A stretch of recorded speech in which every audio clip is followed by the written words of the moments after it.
protagonist receives a text from an unknown number. Hello, cleaning service? We have some dirty windows at home, but we are busy during the day, so your job will be done at night. Don't worry about it though, you will be paid up front. I will now send the address to you.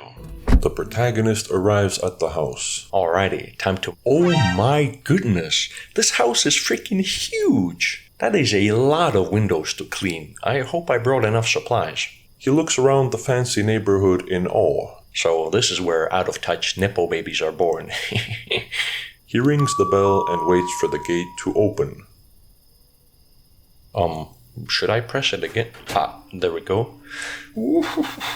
I'm pretty nervous. The protagonist enters the estate and approaches the house. At first, I thought the massive payment up front was to lure me in to harvest my organs, but I guess this makes more sense. He passes a vehicle resembling a Cybertruck before reaching a fountain. Man, these people sure know how to waste their money. He knocks on the door and, as an answer, the inhabitants turn off the lights. I would see the dirt better with the lights on, but alright. The protagonist gets in his truck and drives onto the property, bumping into the gate on his way, causing more financial loss than he will be able to repay throughout his entire life. Wow, this equipment is fancier than what I'm used to. Well, I better get started. I gotta prove my worth as the new guy. He grabs the purple spray bottle and squirts the liquid all over the window. This definitely beats a toothbrush and some spit. Or so I've been told. A few wipes with the towel and the window is squeaky clean. Beautiful. Satisfied with the result, he presses the button to move him to the next window. What are these strange red spots?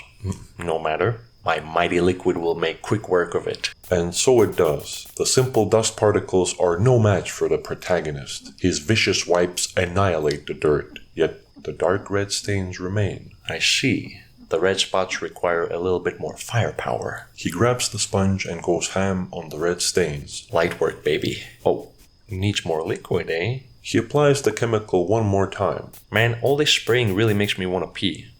I wonder, would it be weird if I sneaked in there and used their bathroom?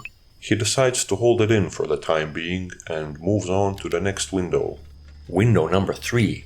I'm moving fast like a flea, out here working hard like a honey bee. Never do no nothing for free. Afterwards, I go home and drink some tea, invite friends over and ingest some LSD. Oh, hello young man, don't mind me. Just cleaning your window, my G. Whatever you doing, I didn't see. Yeah, I mind my own business like a... tree? The protagonist runs out of rhymes and finishes cleaning the window in silence. Oh, he's waving. Hey man, you want to hang out after I'm done? He's busy. Never mind. I got plans anyway, so, yeah. He arrives at the 4th window, yet another one with red stains. How does every window in the house get covered in red paint from the outside? Is it even paint? Maybe it's tomato sauce or blood. Could you imagine if it was blood? That would be crazy. He grabs the sponge and gets to work on the ominous splatters, trying not to think of the possible origins and instead focusing on the positive sides of the gig. Working outdoors, fresh air, nice and quiet neighborhood, generous pay. Only a sucker would turn down an offer like this, he says as he reaches the 5th window. I have an idea. I could play a little game with these red stains. Kinda like a Rorschach test. Relive the good old asylum days, he says with a strange sense of pride. So on the left we have a flipped question mark. Well, hello there, Mr. Spider. He greets the arachnid with respect. And on the right we have an animal paw print. Yeah, if that animal had 3 toes and the toes were super wide apart or something. The sponge works its magic and another window glimmers, indicating it is now spotless. The protagonist presses the button and the seemingly driverless truck moves him to the next window. Oh, I know what these blotches remind me of. My life, because that shit is all over the place. He sprays the window with the purple bottle and wipes away the dust to reveal an elderly man. Good evening, sir. He stumbles over his words. I would like to take a moment to thank you for this opportunity. Also, your coffee table looks like a pool table, which is super cool. The only time I've ever played pool is in my pocket. Suddenly, a firefly flies in front of him, almost looking as though it's trying to lead the protagonist away from the house. Hey, little bug, where you going? Hey, wait up. How do I get out of this thing? Frustrated, he presses the red button named Exit, which of course doesn't perform its function due to a missed subscription payment. Well, since I can't exit, might as well continue till I'm done and worry about getting back down later. He arrives at the next window, this one with an even more intricate pattern. My uneducated guess is that these are runes, or Latin, or some other imaginary fake language. He proceeds to clean the window, following the extremely strict protocol of first wiping away the dirt with a towel before using the sponge for the heavy lifting. Nice try. You thought you could sneak past me while I'm not looking, eh? He says to the shadowy figure going up the stairs, assuming them to be one of the inhabitants. This is going smooth. 6 minutes in and I'm almost halfway done. Good night, sir. The protagonist reaches window number 8. You know, I have a theory why these windows might be red. You see, once upon a time, probably not too long ago, one of my predecessors did such an amazing job cleaning these windows that all the birds in the area just kept flying into them. And for some reason, all of them were carrying little buckets of red paint. And frankly, that's the only explanation that makes sense to me. You can argue with me all you want, but I know I got science and logic on my side. I should start a podcast. He removes the last stains from the window when he realizes. My bottle is empty. Better grab some more cleaner from the back of my truck. The truck's lifting mechanism briefly malfunctions, allowing the protagonist to escape that death trap and step foot on the ground once more. Maybe if I clean the car as well, they will pay me extra. Never mind, that's a force field. He turns back, admiring the massive mansion in front of him before getting back to the task at hand. What? I must have dropped my keys somewhere in the yard. The protagonist had somehow dropped the keys out of the truck's window while driving. He glances at his surroundings, enjoying the luxury that is peace and quiet. Here it is. I can finally open the back of the truck. The protagonist heads back quickly, hoping the residents hadn't noticed his little mishap. He opens the back of the truck and grabs another bottle. Okay, back to where I left off. Okay, who did this? I just cleaned this, and you leave mud prints? Seriously? Why climb through the window when the main entrance is right there? I don't get it.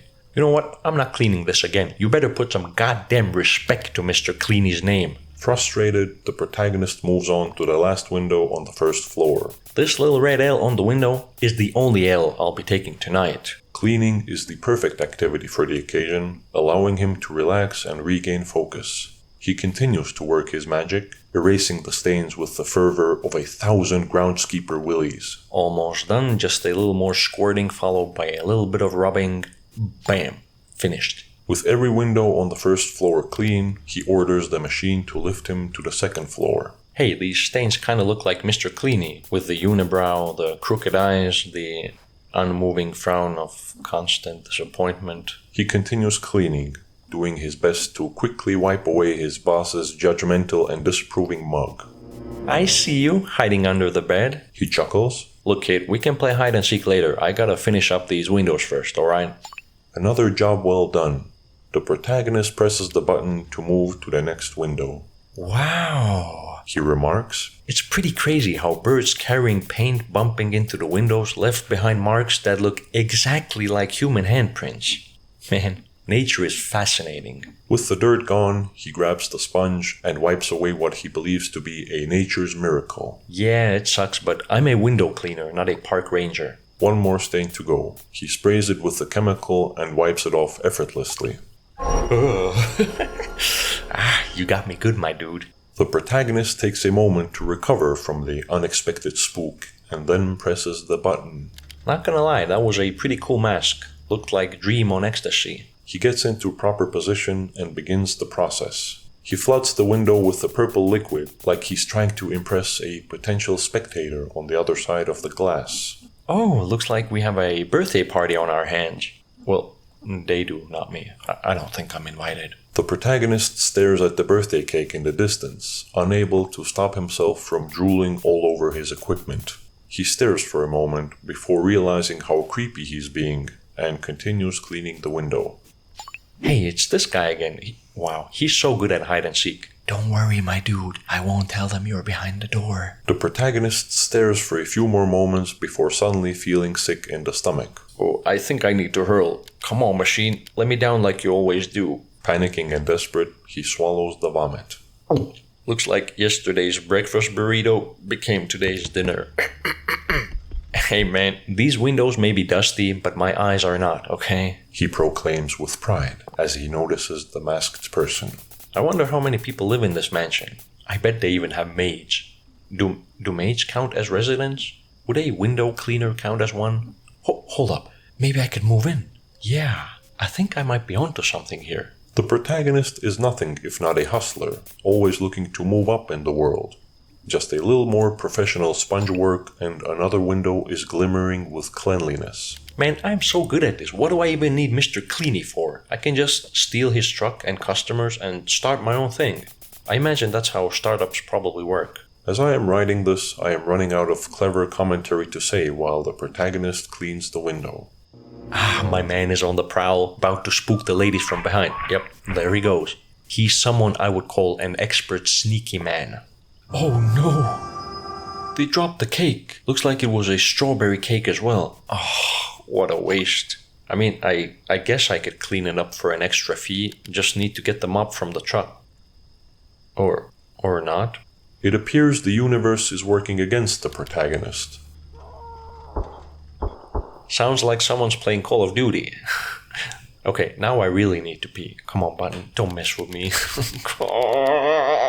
He continues working, arriving at the conclusion that the big pay is worth the risk of bladder rupture. I should bring an empty bottle up here next time. He wonders as he's wiping the dust. Okay, you people are messy as hell. Someone please let me in so I can clean it up and also play hide and seek and also live with you. The protagonist demands entry into the house, but no one responds. He finishes cleaning the window and continues to the next one. Just a few more left. Oh, this is a cool one, he says with excitement. Kinda looks like a guy parachuting. The lack of sleep, the pressurized bladder, and inhaling toxic chemicals is slowly starting to alter the protagonist's perception of reality. He wipes away the parachuting man, reapplies the chemical, and proceeds to remove his parachute as well. Splendid.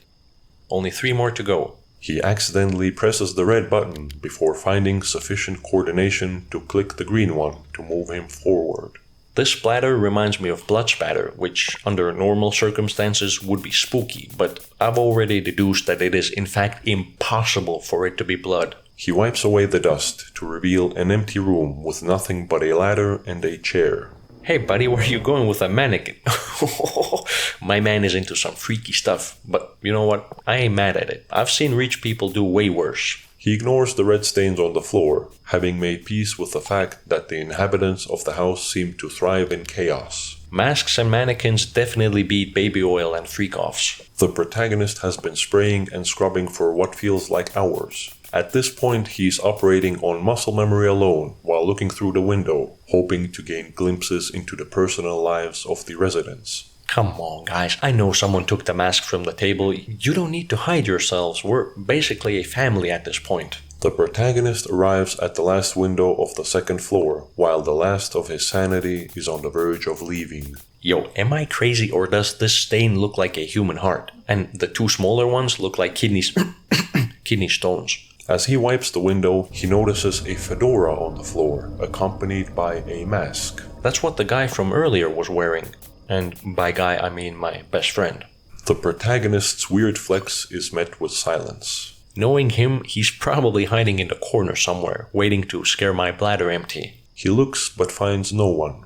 Well, if he ain't here, then I'll probably see that sneaky freak again on the 3rd floor. He presses the red button again, hoping to take a quick whiz in the flower bed below him, but alas, the elevator disappoints him once more. I feel like this elevator is rigged and someone else is actually controlling it, but I'm too tired to give a crap. The protagonist arrives at the 3rd floor. He gets straight to work, no funny business. He does the squirty on the dirty, takes the towel, and wipes away the chunky lumps. Hey guys, what are you all doing up so late? I hope I didn't wake you up with my extreme compliancy and cohabitability. The window sparkles, mirroring the protagonist's big smile as his night shift is nearing its end. Oh my god, I can see them. I think they gathered to welcome me. Okay, I just need to play it cool. Not my first time being adopted as a grown man. Oh shit, my organs. Hello, service. We need some window cleaning at home. The family living in the mansion turned out to be a group of professional cleaners looking to bolster their ranks with a window expert. However, not cleaning the muddy footprints on the first floor proved the protagonist to be inadequate for the job, and so they assigned him another role, and he was made into soap.